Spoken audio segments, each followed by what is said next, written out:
Okay, like I said, you guys, we're the 4-H club here at the school. We have meetings down at the church. Today we're going to be reading you guys a book for Ag in the Classroom. It's called In the Garden with Dr. Carver. I'm going to go ahead and read the first page. If I can find it. I'll never forget the Sunday that we stepped out of church in Carver, the famous plant scientist from the big school in Tuskegee.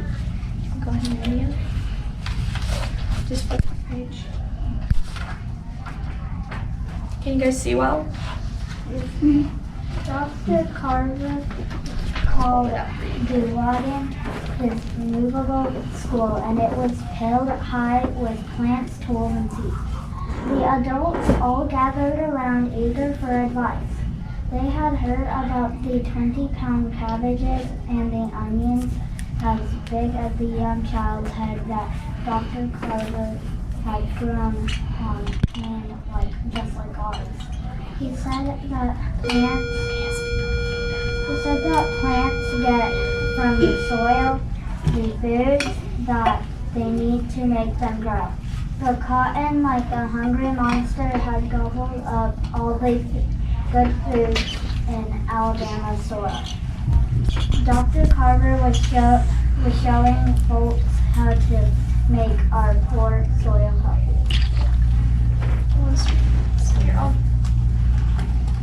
I'll flip it for you. He was even teaching people how to turn simple foods like peanuts and sweet potatoes into luxurious luxuries like coffee, butter, and sugar. Hundreds of new laboratory, all made from plants that we could grow.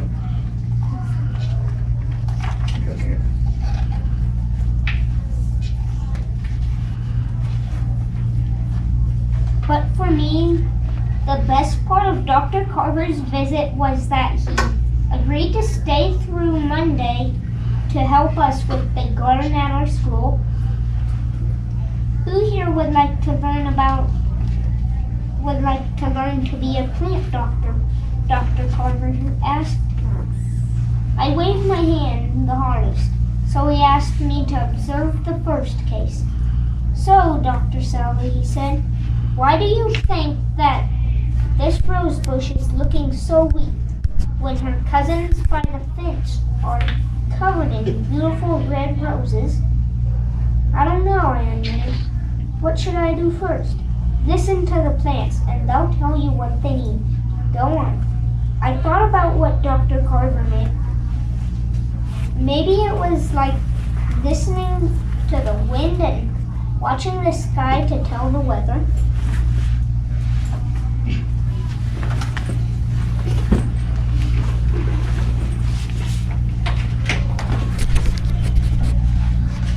I looked over the healthy roses basking in the bright sunshine.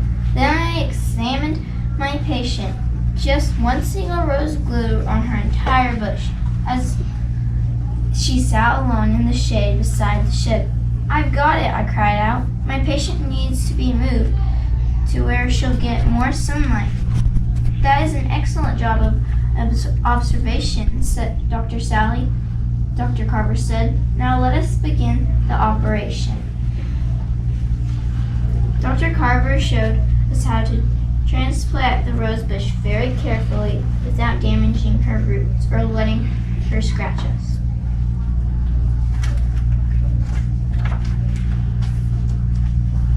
When I was a boy, said Dr. Carver, drawing and plants were my two passions. I mixed my own paints and covered stones and discarded boards with pictures of flowers, and I was always asking questions. I wanted to know how the names of every strange stone and flower, every insect, bird, and beast that visited that garden. We wanted to know all about the garden too, so we just sat there quiet, watching and listening to nature, and drawing the beetles and bees, flowers and fungi, worms and flying birds and pretty bits of stones. I never knew our garden was such a place. And Dr. Carver knew names of everything.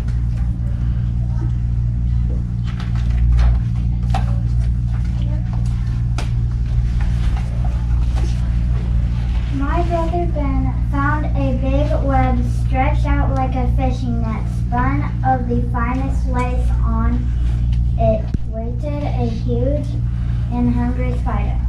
Ben raised a stick, ready to kill it, when Dr. Carver killed it, and it stopped him. That spider is helping your garden, explained Dr. Carver, by eating up the creatures that want to eat your plants. Before you change or destroy something, you need to understand why it exists and its relationships with the rest of nature. The plants, the soil, and the animals that visit are all connected just like a web.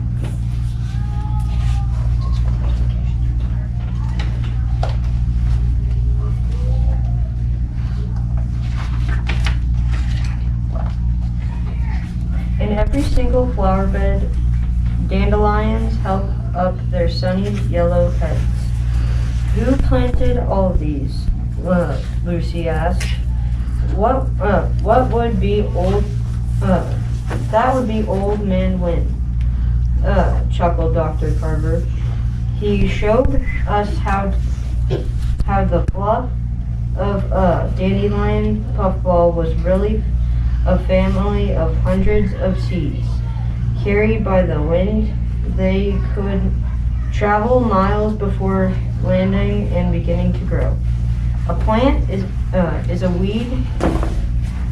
A plant is a weed if it's growing uninvited. We learned those greedy and dangerous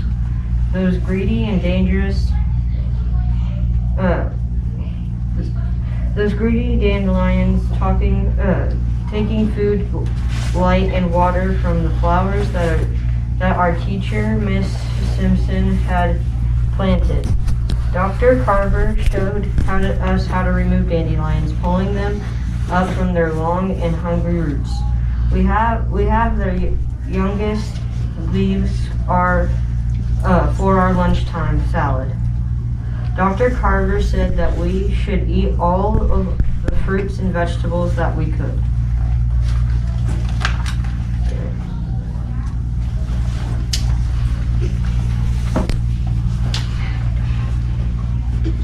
But then we were as hungry as a pack of wild dandelions.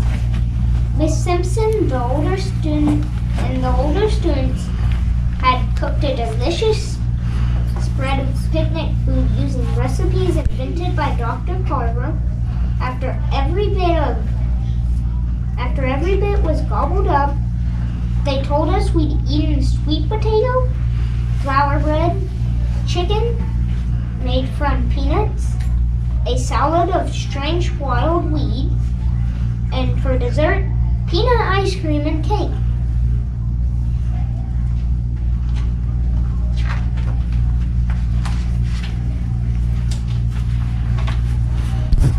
After our feast, Dr. Carver said that it was time to plant our own kitchen garden. We followed him to the lot behind our school. This spot is no good, Emmett said. It's sunny, but the soil is rock hard. See, it won't budge.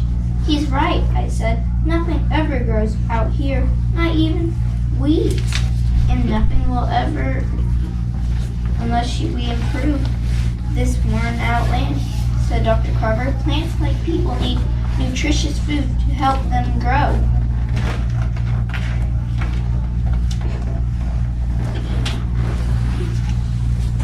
Dr. Carver took us to a patch of forest near our school. We scooped up buckets full of rich and leafy loam. While we worked, he explained how rotting plants were full of good things to be fed to healthy plants. Leaf mulch, swamp muck, and decaying roots of peanuts, peas, and beans will all enrich the soil, he said. You can make your own fertilizer too. I'll leave Miss Simpson a recipe for compost, paper shreds, vegetable scraps. Anything that breaks down quickly will be put into nutrition back into the soil. So much of what people waste can be put to good use.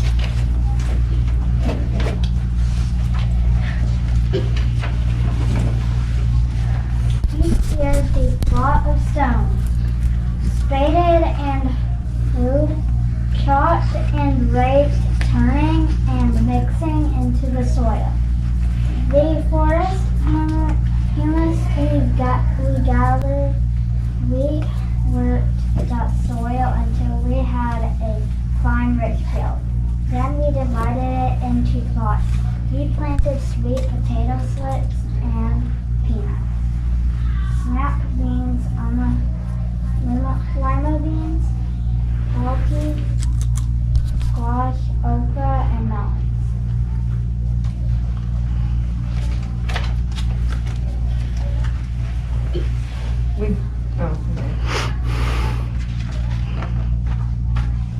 Dr. Carver asked us to show him the nearest dump. We found wood scraps to use for our plant markers and raggedy headed moth to make a tall scarecrow. Then Clarence grumbled about picking through the dump. Dr. Carver told us how he made test tubes, lamps, and all sorts of tools for his laboratory. From the reused treasures of just such a dump. The word treasure set Clarence's eye on fire, his eyes on fire, and he kept picking until he found a fine costume for our raggedy-headed scarecrow. Back at the school, we used milk paint to label our garden signs so that we'd remember what we need to plant there.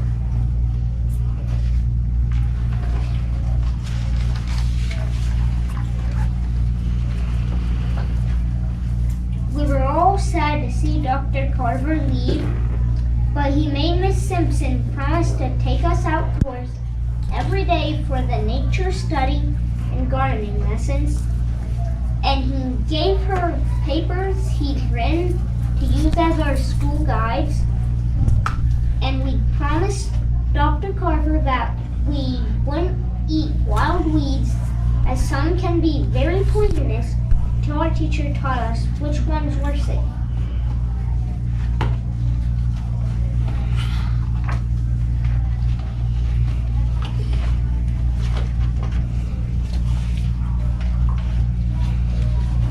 Some people come in and out of your life as quick as a hummingbird. During a trumpet vine, and some of them, when gone, leave something behind. It wraps around you like the tendrils of a vine. Since that day we spent in the garden with Dr. Carver, when I stepped among the flowers, trees, or vegetables, I remember his words. Listen to the plants, and they'll tell you what they need, and they do.